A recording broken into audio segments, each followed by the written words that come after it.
Hello, hello, and welcome back to my channel. For those of you who are new here, my name is Marlene.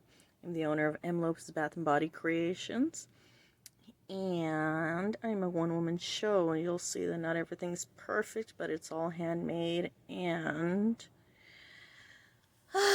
it's less than perfect, but beautiful nonetheless.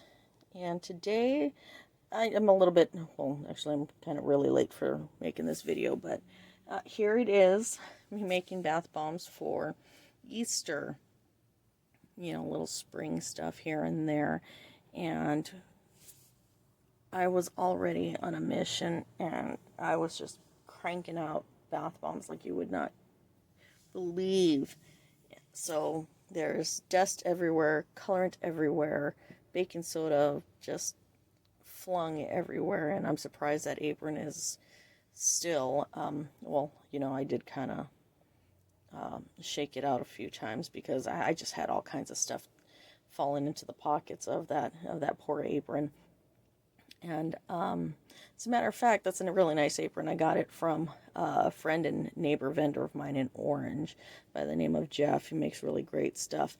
I've got another beautiful apron from a friend of mine named Nikki, and hers is a little bit different. Hers has another purpose, and it's got tons of roosters all over it, and it's meant to be worn when you gather eggs. And I do have chickens in my yard, and I do go get the eggs, but I repurposed it for something that made more sense for me because I've only got a handful of hens, so I get a handful of eggs every day, and I've got a bucket in the backyard that I just use that. So I wouldn't use that apron for eggs. Instead, that apron I've made it more sense to me where I put snacks in it. Every pocket you're gonna find a snack. It can hold a soda. It can hold a bottle of water. It's got enough pockets and big enough and wide enough where I've got small bags of chips, candies, candy bars in there, nuts, and I'll just pretty much wear it and stash food in it all day. Anybody who knows me knows that is a perfect gift for me, and I repurposed it. It's wonderful. I love it. One of these days I'll show it to you, and you may or may not laugh, but you know what? That apron was made for me, so I love it. This one here holds, it holds my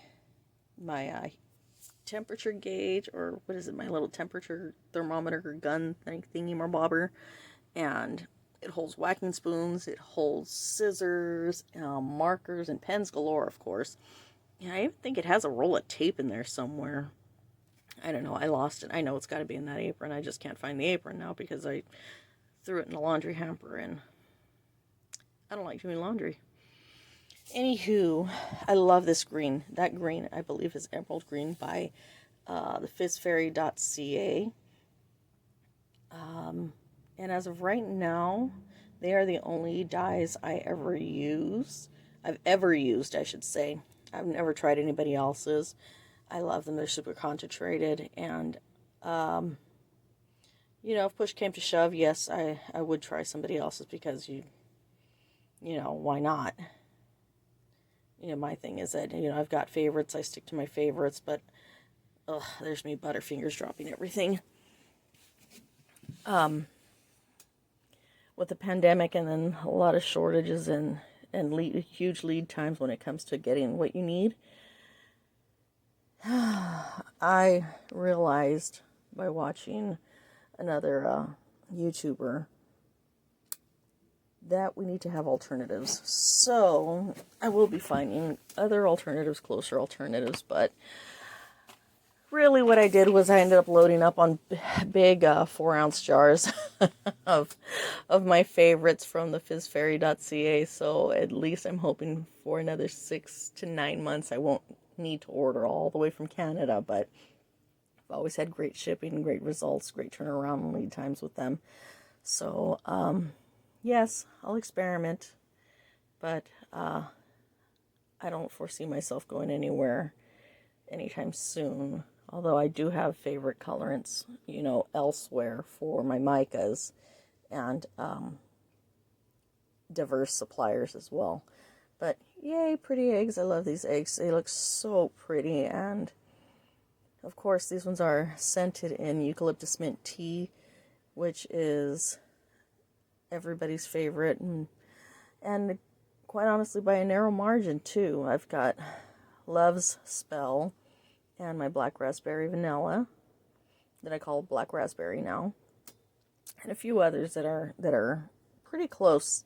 But this one definitely my biggest seller in anything and everything I make, from those bath bombs to shower steamers, soap, lotions, and sugar scrubs. That's definitely my biggest seller. So that sucker I've got to buy in bulk all the time. And why not? I mean, it is a very delicious smelling fragrance. And I know a lot of people just look at that whacking spoon. I love that whacking spoon.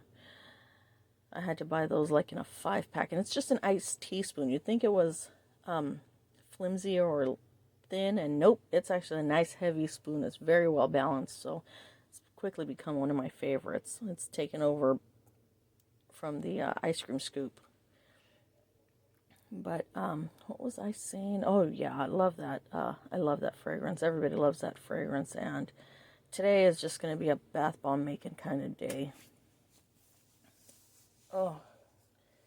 Now, I don't know what happened to the footage of the beginning part of this where I'm mixing everything and putting all my ingredients in, but, you know, I'll chalk it up to my phone again. And I did get that video camera, and I've got some footage on it. Ugh. I am not happy with it, or I'm just having a hard time learning how to utilize it. Either way, I'm back to the phone. So, in case you were wondering, I don't have this on a pedestal. What I do have it on is, that bowl is on a scale, so I'm weighing out my product, so I'm making sure that everything is pretty much uniform. It never falls below a certain weight in grams, and that's how I can make sure that you're getting what you pay for. No more, a little less. Well, I should say no less. Sometimes a little bit more, especially if I've got some left over. I don't tend to hand out too many samples when it comes to bath bombs. It's just kind of not what ends up happening. I love the way those look. They're super cute. But anywho, if you're wondering what that bowl is, it's just cocoa butter. It's melted, and that is one of the ingredients that I use in there in my bath bomb. So you're getting a nice, very, very nice feel, a nice butter in your bath bombs, along with the sweet almond oil. I do use sweet almond oil.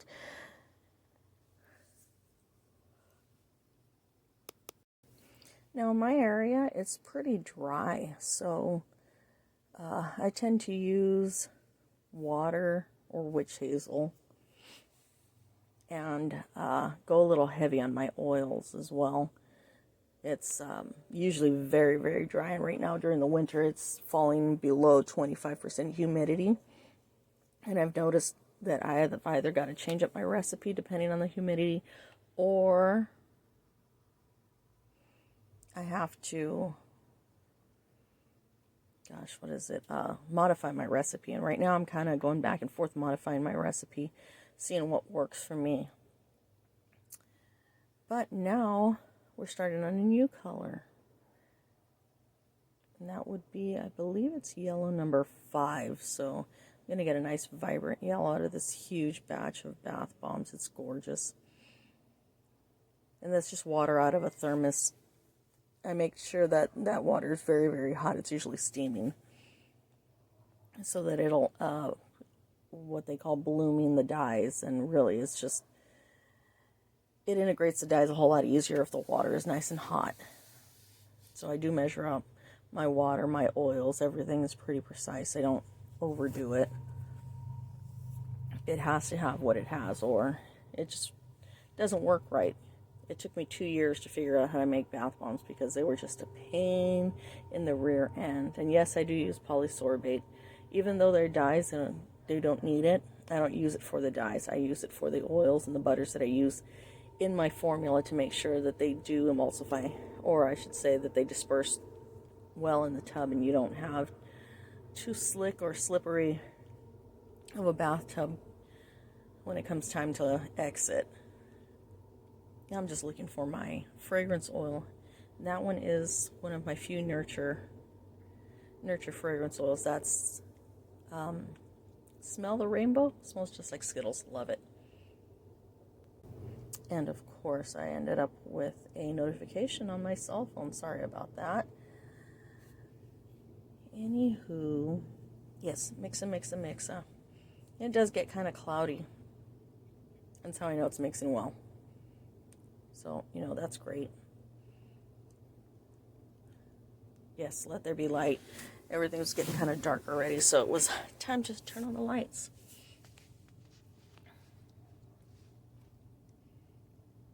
I had to shut the door there a little bit, but rubbing alcohol, because I want to say around this time I was still getting enough humidity that rubbing alcohol was necessary instead of just pure water or any witch hazel. But the use of that poly 80 really does help to get everything nice and mixed up. And there's my cocoa butter. All nicely melted. And that's just a little hard ceramic brick that I have in there to keep it nice and hot, or I should say warm enough that it keeps the cocoa butter melted in the dish. I don't even remember where I got that from, but when I actually started making these, it came out to be a huge save.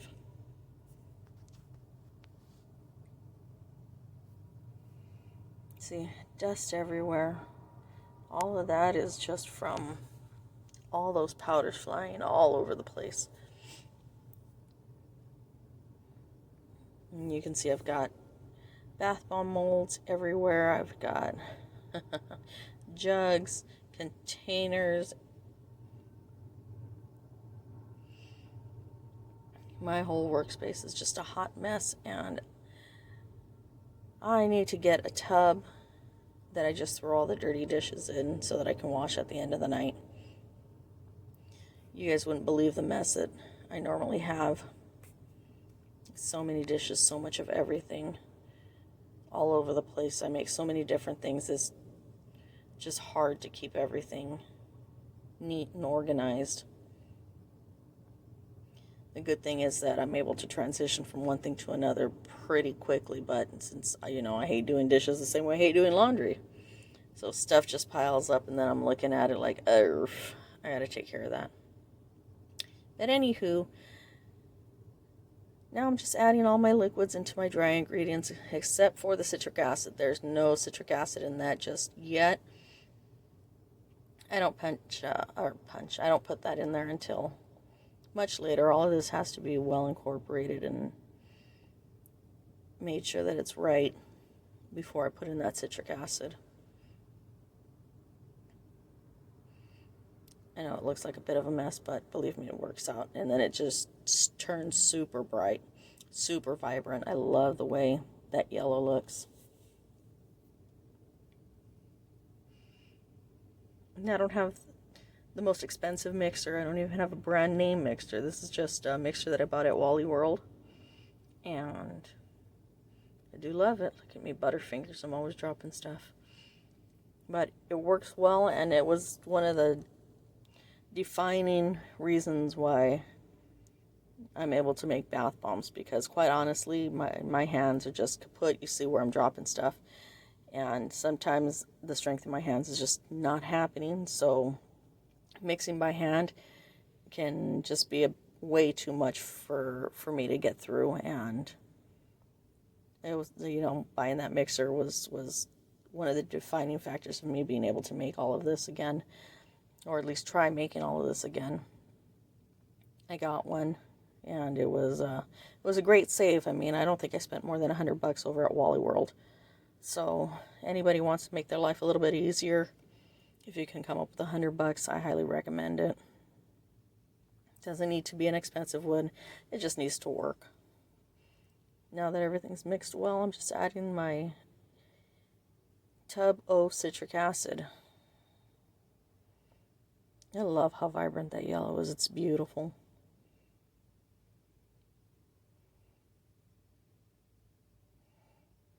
And I'm just checking to see if I got everything in there.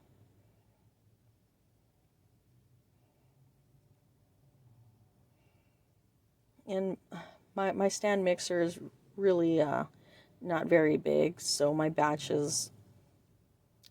sizes are really well, they're easy enough for me to handle. They're not too big, and they fit perfectly inside my stand mixer. So I tend to make my batches according to what my stand mixer can handle, and I'm just keeping the sides down because when it's spinning like that, it does tend to push everything up the sides, and sometimes you get a little bit of spillage, and I'm trying to keep everything in there so I don't have to sweep it all up off the floor. All that gorgeous color. All that color is just so pretty. And the panel is not stained. It's not dirty. It's just stained from all the different colorants that I used throughout the day. I do wash it, and it's just holding on to some of those colors. Isn't that pretty? And it's just really soft and fluffy. At that point it's nice and fluffy, and I can just make bath bombs like crazy. They stick, and that works well. Later on it gets kind of crunchy, and that's where you're having a couple of problems, maybe a tad bit of difficulty keeping them sticking together. And when that happens, I can either add a little bit more binder, which would probably be water at the time, and keep it going, or I would really just leave it in the tub, let it dry out overnight, and then pulverize it some more in the mixer. And now I've got what is it called? Bath bomb sand, Butterfingers again. And then I'll just utilize it in another project. Isn't that pretty? I love that yellow. Look at how bright that is. It's gorgeous.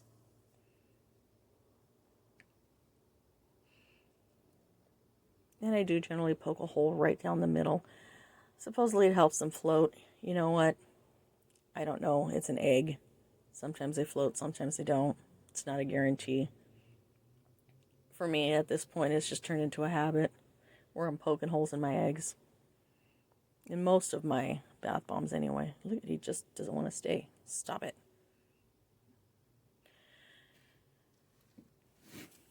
But I love when they come out perfectly formed like that. Makes it a whole lot easier when they're nice and compact and sticking to each other. You just keep punching them out and it goes quick.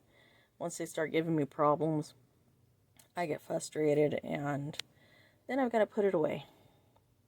Most of the times it'll just turn into bath bomb sand, and I'll use it in a different project. I'll save it and I'll use it in a different project. Not this time. All these came out beautiful. Look at that. Just nice and powdery and crumbly. And you'll see towards the end too, where at the bottom it starts to get compact and it starts to hold the shape of the bowl. That was just a bit of a white splotch. Something that didn't get mixed in too well.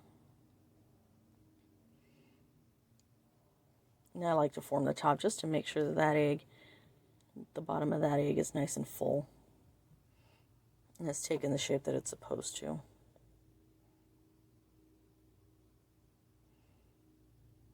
Even my mold has bath bomb powder for my other batches throughout the day.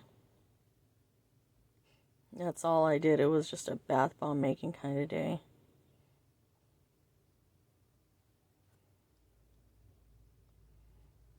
That yellow is just so pretty.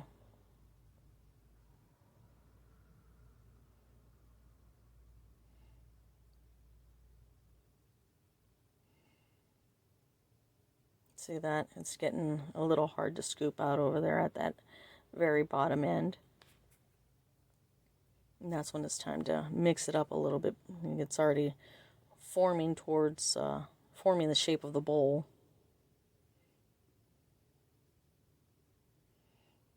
It starts to settle, it just forms the shape of the bowl. It's not a big deal, you just want to make sure that it stays crumbly so it's easy enough to use.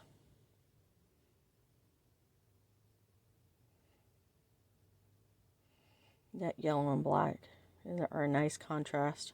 I think I shall make a bath bomb that's yellow and black, and I will probably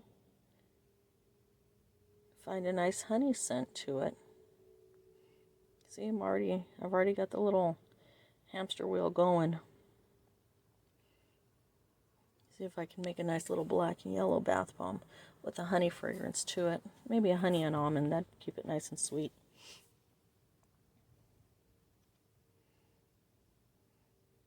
But I'm really loving the way these are turning out. And I got really lucky that day. I didn't have any problems with my molds, no problems with my bath bombs. But I did notice in going through some of my molds that a few of them were warped, and I guess it's just from the heat. I really don't know. It was a mold I had never used before, so neglecting it, I just didn't know what had happened to it. So now I'm going to try and take a blow dryer to it, or maybe even my heat gun gently, and try to mold it back into shape. If I can't, I'm just going to have to order another mold. And it was like a 2.5 round indented mold. I really hope I don't have to replace that. I really would like to be able to make a few of those, especially for Mother's Day.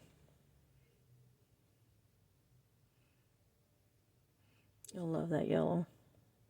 I don't know if I made a few peeps out of this batch on camera. I think I just kept showing the eggs. I'm just trying to break up the crumbles a little bit.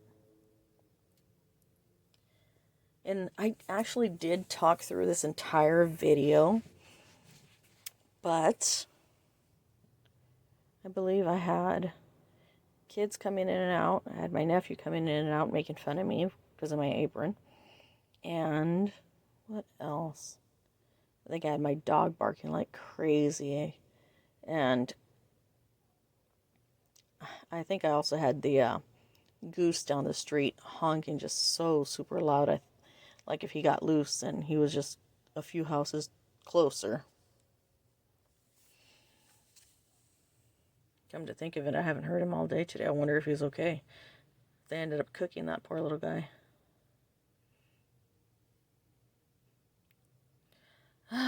Yep. It's always got to happen, at least with every batch where I drop the bottom out. It's not a batch unless I've dropped the bottom out of at least one. So, for those of you who know me, yep, I'm a bit of a butterfingers. I also tip over from time to time. Don't ask why, but I do. I'll tip over. And that's on a good day. And if you seem to catch it, it's pretty funny to watch.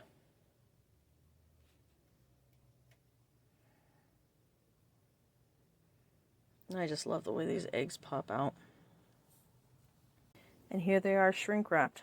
I really want to thank you guys all for watching, and stay tuned for another video. Bye.